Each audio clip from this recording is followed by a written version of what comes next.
Você acredita em Deus? Em ET?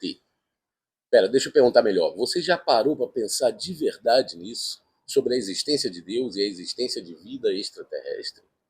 Vou fazer o seguinte, eu vou apresentar dois argumentos. Um para a existência de Deus e o outro para a existência de vida alienígena. E depois a gente segue pensando junto, ok?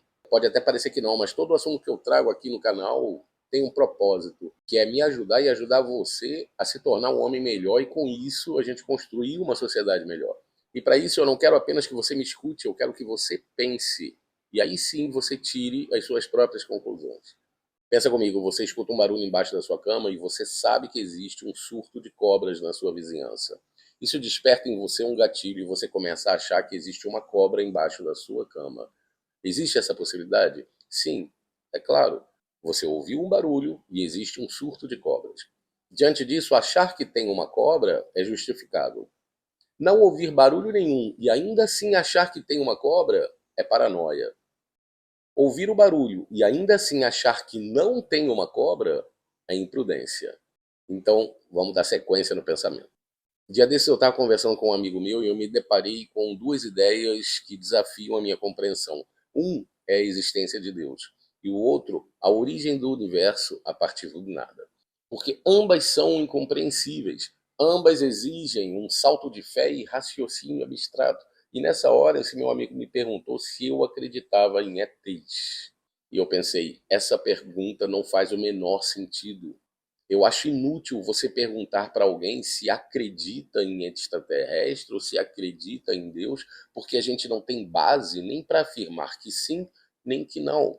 No caso dos ETs, se a gente tivesse já mapeado uma boa parte do universo e ainda assim não encontrado nenhum sinal de vida, aí a gente poderia ter alguma firmeza em negar a não existência de vida extraterrestre, mas a gente tem 0,005% do universo mapeado até agora. Então eu falar que acho que sim ou não, é só isso, achismo. Então eu não tenho como afirmar nada, falar que eu acho que existe ou que não existe é pura torcida. E torcida não é reflexão. Existe a possibilidade de haver? Sim, é claro que existe. Com tantos planetas e estrelas por aí, por que não existir? Veja, o universo tem algo como 10 elevado a 24 planetas. Isso é o número 1 seguido de 24 zeros. Você tem noção do tamanho desse número? É muito planeta. E desses, cerca de 1% são de alguma maneira parecidos com a Terra. Com base no telescópio Kepler, a NASA sugere que só na nossa galáxia, a Via Láctea, existam cerca de 300 milhões de planetas potencialmente habitáveis. Diante de números tão grandes, é um pouco difícil a gente negar a possibilidade de existência de vida extraterrestre, não concorda? Mas vamos para Aristóteles. Aristóteles argumentou pela existência de Deus e ele fez isso pela lógica, não pela fé. Ele observou que tudo está em movimento e nada se move sozinho. Uma janela se abre por causa do vento. O vento, diferença de temperaturas. E assim por diante, numa regressão infinita. Imagine uma sequência de dominóis, em que um é derrubado pelo anterior e derruba o seguinte. Então, se nada tivesse dado o primeiro passo, nada nunca teria começado. Para ele deveria haver aquilo que ele chamou de primeiro motor. E por meio de vários argumentos lógicos que eu não tenho como expor aqui nesse vídeo, ele chegou à conclusão que esse primeiro motor deveria ser eterno, perfeito, não poderia ser feito de matéria e além de outras tantas características que batem certeiro com a ideia que nós temos de Deus. E ele fez isso através da razão e do pensamento, e não pela fé. Como a gente viu, a gente não deve achar nada sem antes refletir, nem com relação a ETs, nem com relação a Deus.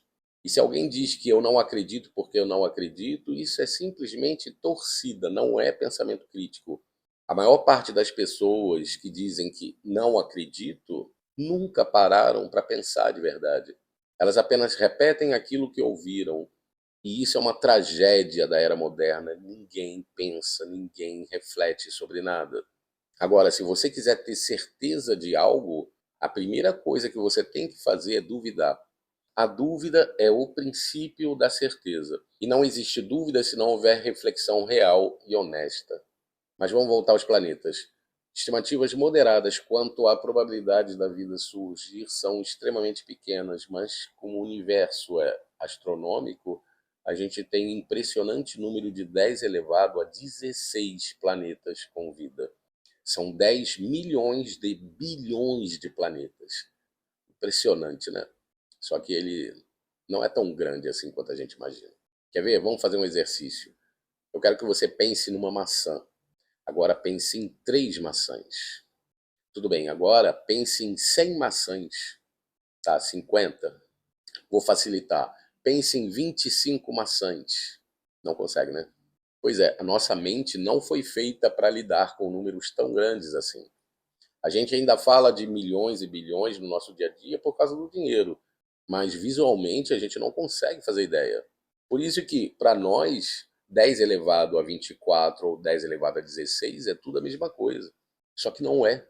É uma diferença gritante. Mas é contraintuitivo. A gente, mesmo quando entende, não entende. Eu vou te mostrar o que esse número significa, na verdade. Eu quero que você pegue um grão de arroz, pinte ele de vermelho e jogue no chão da sua sala sem ver aonde ele caiu. Pega um saco de arroz de 10 quilos, não. Pega 250. 250 sacos de arroz de 10 quilos, abre eles e espalha tudo pela sua sala, de preferência quando a sua mulher não estiver. A sua missão, achar o arroz vermelho. Mas calma, calma, antes de começar, deixa eu te falar. Não é tão fácil assim. Com os olhos vendados em uma única tentativa. Essa é a probabilidade da gente encontrar vida no universo. E eu não estou falando de vida inteligente, eu estou falando vida simples, tipo unicelular, uma ameba. E ainda assim a mídia foca em milhões de bilhões de planetas semelhantes à Terra, induzindo a crença quase certa em vida sem apresentar a proporção real. E eu não estou negando a possibilidade de vida extraterrestre, mas você transformar uma chance tão pequena em uma certeza absoluta é desonestidade. Isso não é pensamento crítico. Isso não é espírito científico de verdade. Você quer outro exemplo? Se você pegasse 100 milhões de palitos de fósforo e colocasse de forma compacta, um ao lado do outro, você iria preencher uma área de cerca de 1,5 campo de futebol. A sua missão, encontrar o palito vermelho no meio deles. Novamente, vedado, em uma única tentativa e sem ninguém ajudando, do tipo, tá quente, tá frio. Essa é a escala que ilustra a probabilidade de se achar vida no universo. Ou seja, não é impossível, mas é improvável. A vida pode ter surgido por acaso? Pode. Assim como alguém pode achar o palito vermelho, embora a gente não aposte nisso. A questão é se essa probabilidade é razoável para justificar a existência de vida por acaso. Ou seria mais razoável considerar uma mente por trás de toda essa matemática? Voltando ao caso da cobra, lembra? Vamos entender a diferença entre possibilidade e probabilidade. Possibilidade é algo que pode acontecer. Você pode achar o palito vermelho? Sim, pode. Probabilidade é a chance real de algo acontecer. É a chance real de você achar o palito vermelho. Se você quiser tentar, tente, depois me conte aqui nos comentários. Conclusão: é possível? Sim. É provável? Não. Ou seja, probabilidade sem contexto é ilusão estatística. Mas veja, em todos esses cálculos eu estou considerando estimativas moderadas. Algumas estimativas pessimistas apontam para algo como uma chance em 10 elevado a 150. Aí a coisa complica mais ainda, porque a gente encontra uma coisa chamada limiar de Borel, que diz que qualquer evento com probabilidade menor que 1 em 10 elevado a 50 é, na prática, impossível. Veja bem, a ciência moderna, ela ignora aquilo que ela não consegue medir, e isso acaba limitando a nossa compreensão da realidade. E eu, como um entusiasta do solarpunk, só lamento. A gente tem muita tecnologia, mas continua assumindo teorias nunca comprovadas na sua totalidade. A gente não tem certeza de quase nada, mas ainda assim a ciência é vendida como se tivesse todas as respostas. E enquanto isso, conceitos como matéria escura, que nunca foi detectada, continua sendo usado como se fosse real nas equações, por pura fé na sua existência. Enquanto a teoria do plasma, que é uma alternativa ao Big Bang, continua sendo descartada por puro academicismo. Eu não chamaria isso de ciência, eu chamo isso de ideologia. E veja, eu não sou contra a ideia de vida extraterrestre, muito pelo contrário, se acontecer seria fascinante. Eu sou contra transformar possibilidade em certeza. Porque quando a gente pega esses números grandiosos e coloca em proporção, o que era certeza já não é tão certo assim de acontecer. O meu problema não é com a hipótese de vida alienígena, mas sim com a ilusão de certeza que é vendida para o público comum que não tem obrigação de fazer cálculo.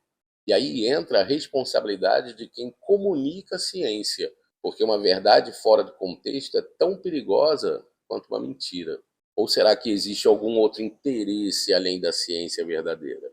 Olha eu dando spoiler do próximo vídeo. E veja, o meu objetivo é convidar a reflexão honesta. É buscar ciência sem ideologia. É refletir e não simplesmente achar. É considerar possibilidades e probabilidades. E a maneira mais honesta de se buscar a verdade é assumindo a nossa própria ignorância. Vale a pena citar Sócrates. Tudo que eu sei é que nada sei. Pode existir ET? Sim, pode, é uma possibilidade. É provável? Pela lógica, pela proporção matemática e pela probabilidade da vida surgir por acaso, eu acho improvável. Pode existir Deus? Sim, também pode. É possível. É provável?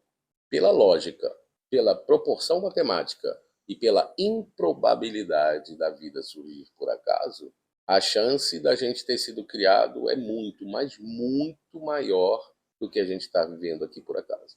Logo, acreditar em Deus é mais racional do que acreditar num ET gerado do nada. Mas não cabe a mim dizer a você o que você deve ou não acreditar. Eu somente expus os fatos. E só mais um comentário. A ciência descarta Deus porque ela se limita metodologicamente ao mundo físico. Mas se a gente abrir a investigação para além da matéria, a existência de um Criador passa não só a ser possível, mas aí pode ser mais coerente. Se por uns instantes você considerar a existência do mundo espiritual que você não vê e do mundo material que você vê como sendo as duas faces de uma mesma moeda, ou o lado visível e o lado escuro da lua, tudo, mas tudo fica muito mais claro. Mas a ciência atual não se preocupa mais em buscar a verdade, apenas em provar que a sua ideologia está certa. Enfim, se até segunda-feira nenhum ET aparecer e resolver destruir a Terra, a gente se vê no próximo vídeo, se Deus quiser.